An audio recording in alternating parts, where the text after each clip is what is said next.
Le 9 mars 2001, dans un manoir isolé de Rothenburg en Allemagne, un acte terrifiant s'est déroulé. Ce jour-là, Armin Meiwes, un homme qualifié de normal aux yeux de tous, va tuer Bernd Brandes.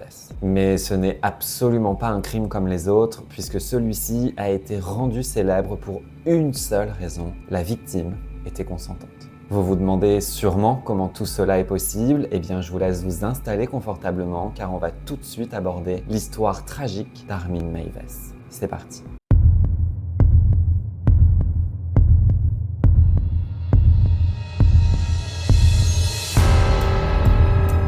Salut! Armin Meiwes est né en 1961 en Allemagne dans une famille extrêmement compliquée. Son père, Detlef Meiwes, policier, était le troisième époux de Waltraud, la maman, une femme plus âgée de 19 ans. C'était pas très utile, mais c'était là, alors je vous donne l'information. Elle était elle-même mère de 2 autres enfants, et quand Armin avait 8 ans, son père va quitter le domicile familial en embarquant avec lui les 2 autres frères, ce qui fait qu'il va laisser Armin et Waltraud tout seuls dans le manoir familial de plus de 50 pièces. Waltraud, sa mère, avait une personnalité très perturbante, elle était extrêmement sévère et autoritaire, elle faisait littéralement de son fils son souffre-douleur et ça même en public. Clairement, elle dominait Armin de façon assez poignante, elle faisait ce qu'elle voulait de lui et lui du coup avait pris l'habitude de rester un enfant sage et ultra discret pour ne pas contrarier sa mère et ne pas créer une nouvelle colère dans la maison. Il va donc s'isoler, et alors déjà qu'il vive dans un manoir immense, dans une campagne isolée,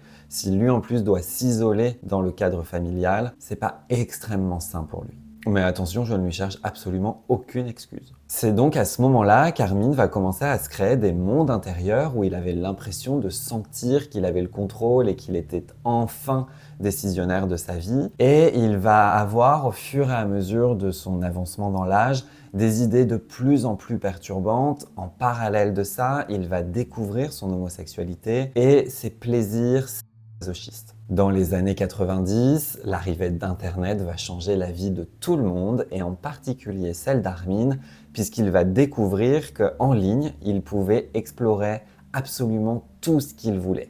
Et lui, il avait tellement d'interrogations, tellement de fantasmes particuliers. C'était l'endroit idéal. Là, il s'est dit, ça y est, le monde s'ouvre à moi, je vais pouvoir explorer tout ce que j'ai toujours rêvé de pouvoir explorer. Il va donc prendre un pseudonyme qui est déjà très parlant, Francky le boucher, et il va commencer à s'inscrire sur plein de forums dédiés évidemment à des sujets extrêmes, au sadomasochisme et aussi au cannibalisme. Ouais, ça fait partie de ses fantasmes. Le cannibalisme l'intéresse énormément. En 1999, Waltraud, la mère d'Armin, va décéder. Il va donc hériter du manoir pour lui tout seul. Et c'est maintenant que sa vie va totalement basculer. Il va commencer à réorganiser absolument tout le manoir, en faire ce qu'il a toujours rêvé d'en faire. Il va tout remettre en ordre et tout changer pour qu'enfin il puisse se sentir bien dans cette demeure immense. Mais tout ça, il le fait pas vraiment sans raison. Son but premier, c'est de pouvoir créer une ambiance qui pourra l'amener à enfin vivre les fantasmes qu'il a toujours rêvé de vivre. C'est-à-dire qu'il va créer des pièces spécialement dédiées à ces fantasmes. Donc, bon. Je suis pas sûr que ce soit une décoration au goût de tout le monde. À partir du décès de sa mère, soit en 1999, Armin va commencer à publier de façon vraiment répétée des petites annonces sur des sites spécialisés où il dit de façon très explicite qu'il cherche un homme à tuer et à manger. Et là, c'est pas une blague, c'est très sérieux, ces annonces sont très explicites. C'est vraiment ce qu'il recherche. Il veut littéralement consommer quelqu'un. Et bingo! Vous vous en doutez, sinon on ne serait pas là. C'est en 2001 qu'il va rentrer en contact avec le fameux Bernd Jürgen Armando Brandes via le site The Cannibal Café. Il me semble qu'aujourd'hui il est fermé, donc n'allez pas faire vos petites recherches. The Cannibal Café, c'était un forum en ligne dédié exclusivement aux pratiques extrêmes et aux sujets plutôt sombres. La grande question, c'est quand même qui est ce fameux Bernd Brandes? Il est né en 1958 et c'était un homme respecté dans son domaine professionnel. Il était ingénieur informatique à la carrière plutôt solide. Cependant, sa vie privée était bien plus complexe. Comme Armin, il avait découvert très jeune son attrait pour des fantasmes très peu répandus et surtout très extrêmes. Il avait beaucoup de difficultés à allier sa vie extrêmement bien rangé et ses fantasmes très extrêmes. Il n'avait jamais trouvé de partenaire avec qui partager sa vie et encore moins avec qui partager ses désirs. Même sans aller dans l'extrême, il avait quand même des préférences plutôt hard et ça, il n'avait jamais trouvé quelqu'un avec qui partager ça et pour lui, ça avait été un énorme échec tout le long de sa vie. Donc vous l'aurez compris, lui recherche des expériences atroces et Armin est à la recherche de quelqu'un qui apprécierait vivre une expérience atroce. Comme quoi, les grands esprits se rencontrent, ils étaient faits pour se rencontrer.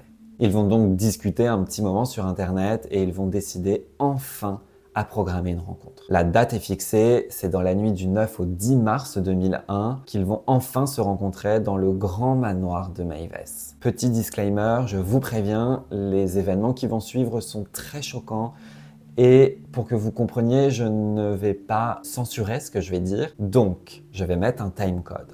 Si vous ne voulez pas entendre les détails de ce qui s'est passé dans cette nuit, passez cette étape-là et pour les autres, on y va. Après avoir eu plusieurs relations intimes dans la soirée, les deux hommes, d'un commun accord, vont enfin décider à passer à l'acte et à mettre leur plan en exécution. Armin, avec l'accord de sa victime, va commencer par lui découper les parties intimes qu'ils vont tenter de consommer tous les deux. Il va couper ça en deux et ils vont essayer de le consommer. Seulement, ils vont très vite se rendre compte que c'est absolument immangeable, c'est beaucoup trop dur.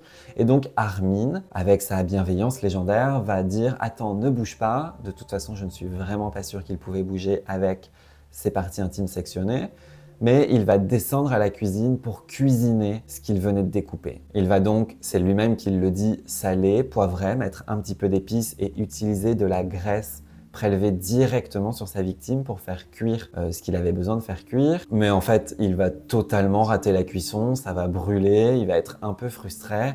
Et là, ça fait quand même 3 heures que notre cher ami est en train de morfler à l'étage. Et Armin se dit qu'il va être temps de mettre fin à ses souffrances.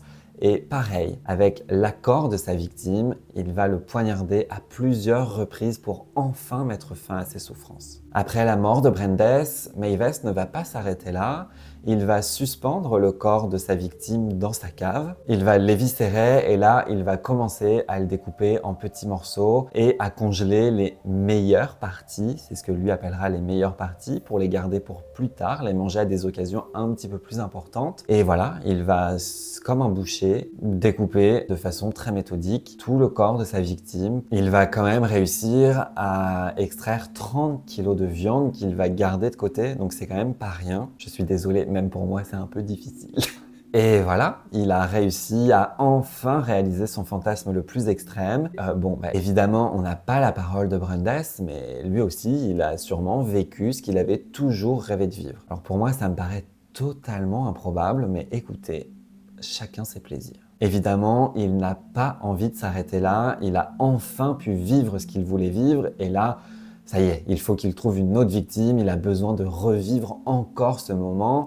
Et donc c'est au mois de décembre 2002, quelques mois après sa première session extrême, qu'il va commencer à remettre des annonces sur Internet en espérant qu'une nouvelle victime accepte de vivre ça. Seulement, un étudiant d'Innsbruck va voir les annonces et lui va se dire que c'est pas possible, que c'est super dangereux et hyper malsain. Il va donc contacter la police pour leur dire qu'il y a un mec sur Internet qui est en train de mettre des annonces pour clairement tuer et manger quelqu'un.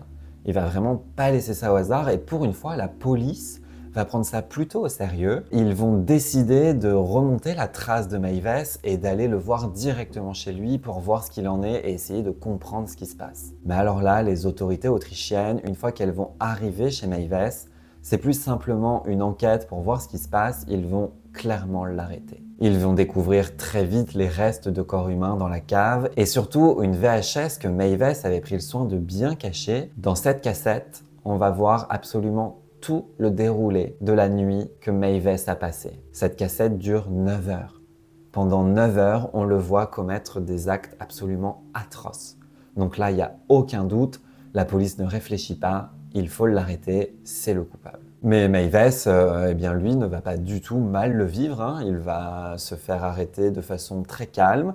Il va très vite passer aux aveux et il dira même qu'il n'a aucun regret puisque pour lui, c'était un moment de pur plaisir et que ça reste un souvenir intense et positif. Plusieurs experts psychiatres vont évidemment être appelés pour étudier et évaluer un petit peu l'état psychique de Mavis, mais ils seront absolument tous d'accord, il est responsable pénalement de ce qu'il a commis, ce qui signifie qu'il va pouvoir être jugé. Son avocat, Ernald Hermel, va lui plaider un homicide sur demande dans le but de réduire sa peine et en arguant, de toute façon c'est la vérité, que Brandes avait consenti à sa mort.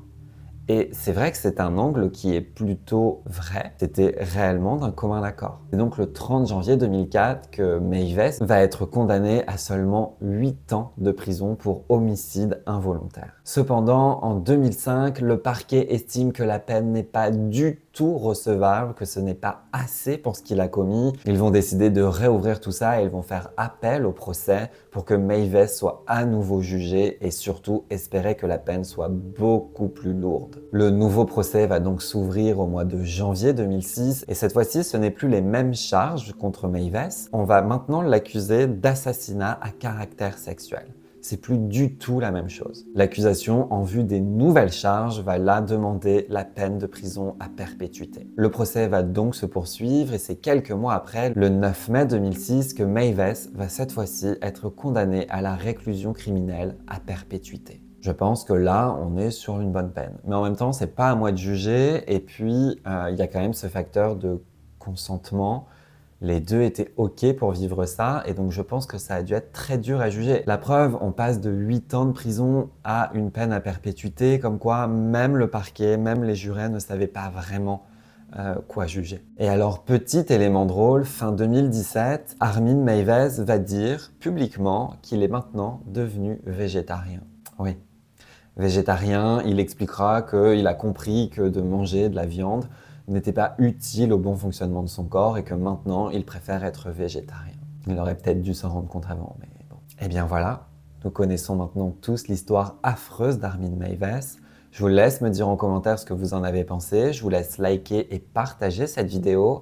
Et surtout, vous abonner, ça me soutient énormément. On se retrouve demain pour une nouvelle vidéo. Je ne sais pas encore de quoi on va parler.